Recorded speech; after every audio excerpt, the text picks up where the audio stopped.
Hi எல்லாருக்கும். இன்றைக்கி நம்ம என்ன பார்க்க போகிறோன்னா தமிழ் ஷார்ட் ஹேண்டில் இப்போ சாப்டர் 5 வந்து ஆல்ரெடி பார்த்துருக்கோம் பாதி. இன்றைக்கி வந்து மீதி பாதி வந்து பார்க்க போகிறோம். இப்போ மூவுயிர் குறி இருக்கா, மூவுயிர் குறின்னு வந்து என்னென்னு நம்ம பார்க்க போகிறோம். ஆல்ரெடி ஈருயிர் குறி பார்த்தோம். இப்போது மூவுயிர் குறி, அதாவது அதுலேயே இருக்குது பார்த்திங்கன்னா மூவுயிர் குறி. 3 உயிரெழுத்துக்களை வந்து சேர்ந்து வரும். 3 உயிரெழுத்துக்களுக்கான சவுண்டு சேர்ந்து வந்துச்சுன்னா அது மூவுயிர் குறி அப்படின்னு சொல்லுவோம். இப்போ ஐ அப்படின்றது ஈருயிர் குறின்னு சொல்லலாம். ஐ கூட ஒரு உயிரெழுத்து வந்து சேர்ந்து வருது அப்படின்னா இன்னொரு கோடு சேர்த்துப்போம். ஒவ்வொரு உயிரெழுத்துக்கும் ஒவ்வொரு கோடு. ஓகே, இப்போ ஐ கூட சேர்ந்து வரும்போது ஐ கூட ஆ ஏ ஊ ஏ ஏதாவது ஒரு உயிரெழுத்து சேர்ந்து வருதுன்னா ஐ கூட இன்னொரு கோடு. அவு கூட சேர்ந்து வருதுன்னா அவு கூட இன்னொரு கோடு. ஆய் கூட சேர்ந்து வருதுன்னா ஆய் கூட இன்னொரு கோடு. ஓகேங்களா, அவ்வளோதான். இப்போ இதை வச்சு வந்து இப்படின்னு நம்ம படிக்க போகிறோம். கடையாளி அப்படின்னு ஒரு வார்த்தை இருக்குது. கடையாணி,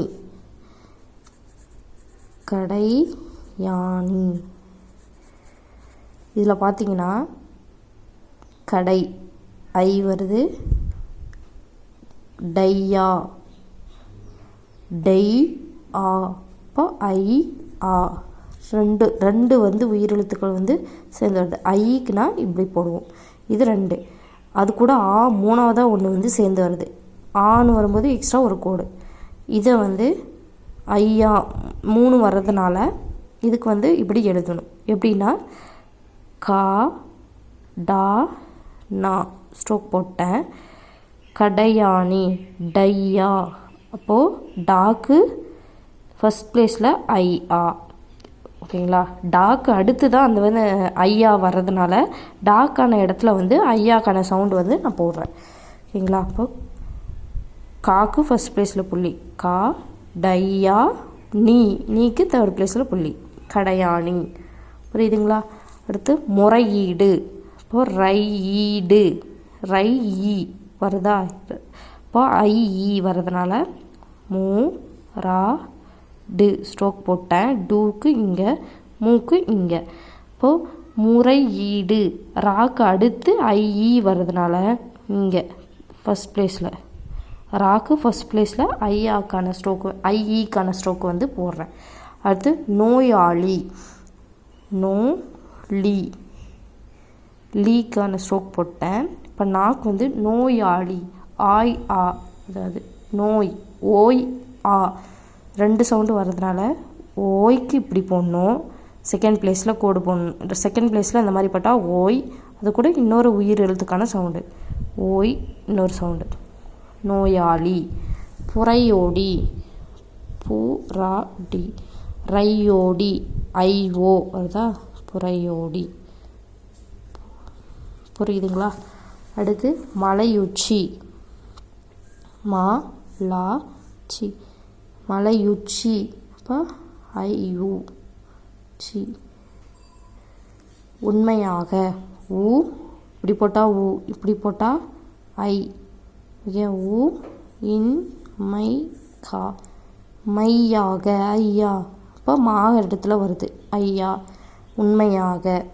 புரியுதுங்களா? இந்த மாதிரி வந்து சேர்த்து எழுதணும். அதே மாதிரி இப்போது மூவுயிர் குறி இவ்வளோதான், முடிஞ்சு. அடுத்து இப்படி டா மாதிரி சின்னதாக போட்டோம்னா இதுக்கு வந்து வை அப்படின்றதுக்கு வந்து இப்படி டா மாதிரி சின்னதாக எழுதணும். இப்போ வைது அப்படின்னு வருதுன்னு வச்சுக்கோங்களேன். வைது. வைத்தாய், வை தா ஆய்க்கு கடைசியில் இப்படி சேர்த்துடணும், வைத்தாய். புரியுதா? அதே காக்கும், காக்கான ஸ்ட்ரோக் இப்படி போடுவோமா, ராக்கான ஸ்ட்ரோக் இப்படி போடுமா. காக்கும் ராக்கும் முன்னாடி வை வந்துச்சு அப்படின்னா நம்ம ஐ அவ்வுலாம் எப்படி ஒரு கோடு மட்டும் சேர்த்து எழுதணுமோ அந்த மாதிரி கா ராக்கு முன்னாடி வை வந்துச்சுன்னா இந்த ஒரு கோடு மட்டும் சேர்த்து எழுதுவோம். ஏன்னா இப்போது கா கூட இந்த வை இப்படி சேர்த்துனோம்னா இந்த கோடு மறைஞ்சிரும். இப்போ ரா கூட இந்த கோடு வந்து இப்படி சேர்த்து எழுத முடியாது. அதனால் வசதிக்காக எழுதும்போது வையில் இந்த ஒரு கோடு மட்டும் சேர்த்து எழுதுவோம். இப்போ வைகை, இப்போ முன்னாடி இருக்கிற ஒரு கோடு கை, வைகை. வைரினா வைரி வைரி.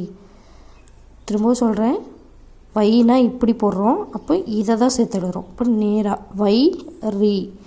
அது இப்படி போட்டிங்கன்னா ஊன்னு படிச்சிடுவீங்க, இப்படி போட்டிங்கன்னா ஐன்னு படிச்சிடுவீங்க. புரியுதா? இப்படி போட்டால் ஐ, இப்படி போட்டால் ஊ, இப்படி போட்டால் ஊ, இப்படி போட்டால் தான் வை.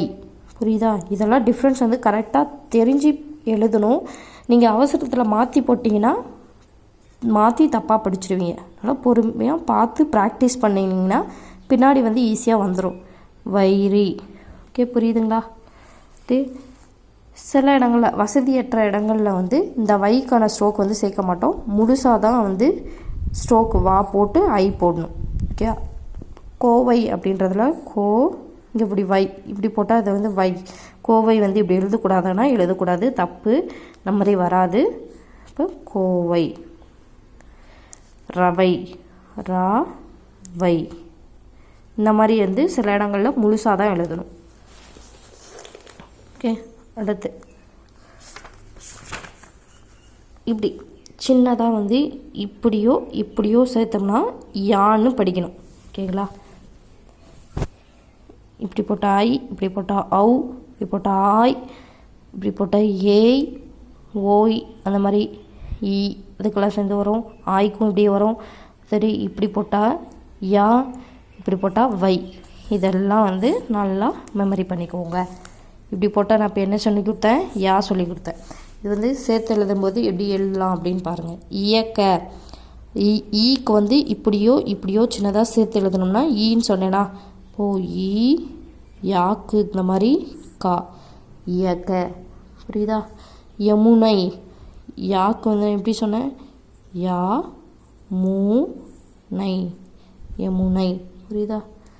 யாக்கை, யாக்கு இப்படி போட்டாலும் யா தானே, யா கை, யாக்கை. ஜெயில், ஜா யா இல், ஜெயில். ஓகேங்களா? புரியுதா? அவ்வளோதாங்க. அதுதான் மூவிற்குறியும் முடிஞ்சு. அடுத்து வை, யா இதெல்லாம் சொல்லி கொடுத்துட்டேன்.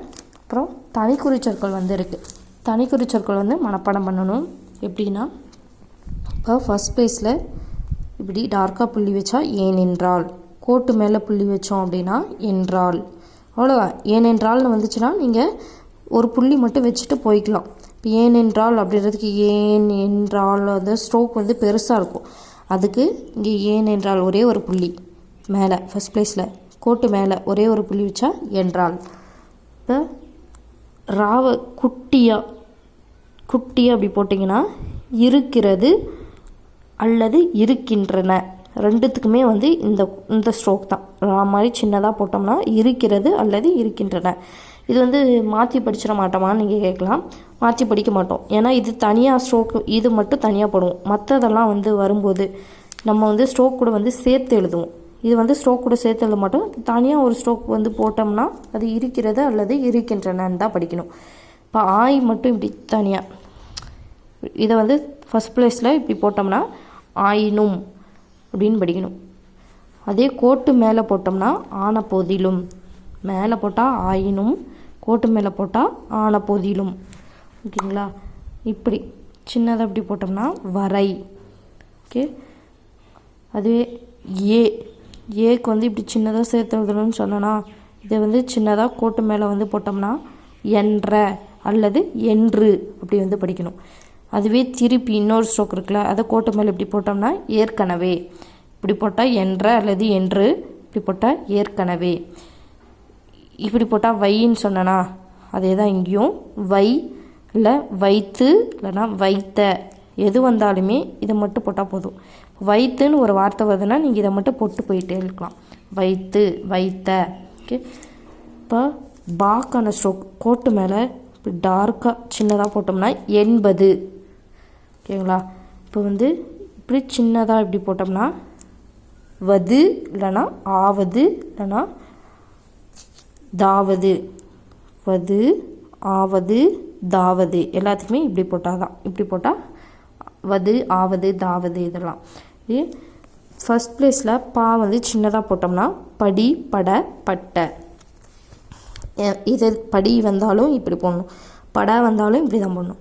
பட்டைன்னு வந்தாலும் இப்படி தான் போடணும். இப்போ வந்து கோட்டு மேலே சின்னதாக அப்படி ஒரு கோடு போட்டோம்னா தது. ஓகேங்களா?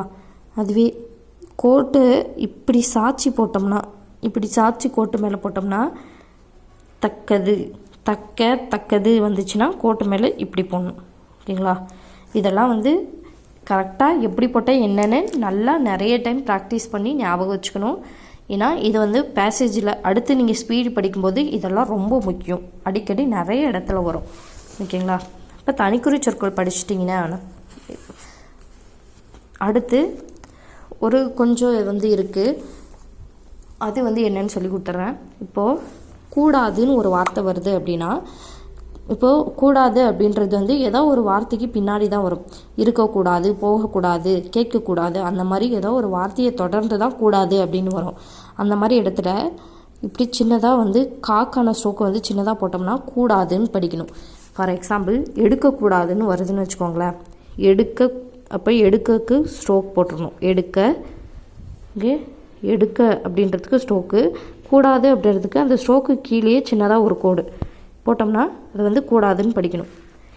எடுக்க கூடாது, கேட்க கூடாது, போக கூடாது. ஓகேங்களா? அந்த மாதிரி படிக்கணும்.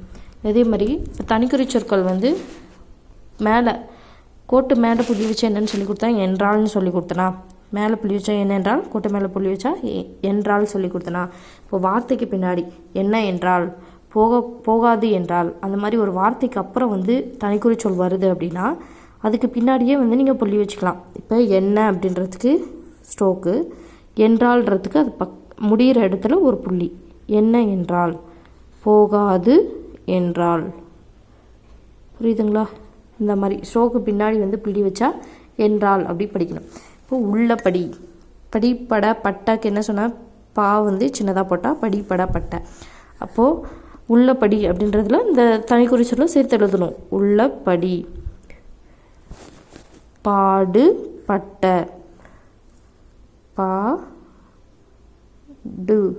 டுக்கு கோடு, பாடு பட்ட. கேட்க தக்க, இப்படி போட்டால் தக்கது சொன்னா, இப்போ கேட்கத்தக்கது. இப்படி போட்டால் தக்கது. கேட்க பட்டை, இப்படி பா போட்டால் பட்டை, இப்படி போட்டால் தக்கது. ஓகேங்களா? புரியுதுங்களா? அவ்வளோதாங்க. 5th சாப்டரில் மூவுயிர் குறி பார்த்தாச்சு. இந்த எக்ஸாம்பிள்ஸ்லாம் ப்ராக்டிஸ் பண்ணுங்கள். பயிற்சி 15 ப்ராக்டிஸ் பண்ணுங்கள். அடுத்து தனிக்குறி சொல் நல்லா ப்ராக்டிஸ் பண்ணிவிட்டு அது வந்து வார்த்தைங்க கூட வந்து எப்படி சேர்த்து எழுதுறது கூடாது பார்த்தாச்சு. அடுத்து தனிக்குறி சொல் கடைசியில் வரும்போது எப்படி போடணுன்னு பார்த்தாச்சு. இந்த எக்ஸாம்பிள்ஸ்லாம் ப்ராக்டிஸ் பண்ணிவிட்டு பயிற்சி 16, இது பயிற்சி 17. அவ்வளோதான். இது வரைக்கும் நீங்கள் ப்ராக்டிஸ் பண்ணிங்கன்னா அத்தியாயம் 5 முடிஞ்சது. ஏதாவது டவுட்னா கமெண்ட்ஸில் கேளுங்க.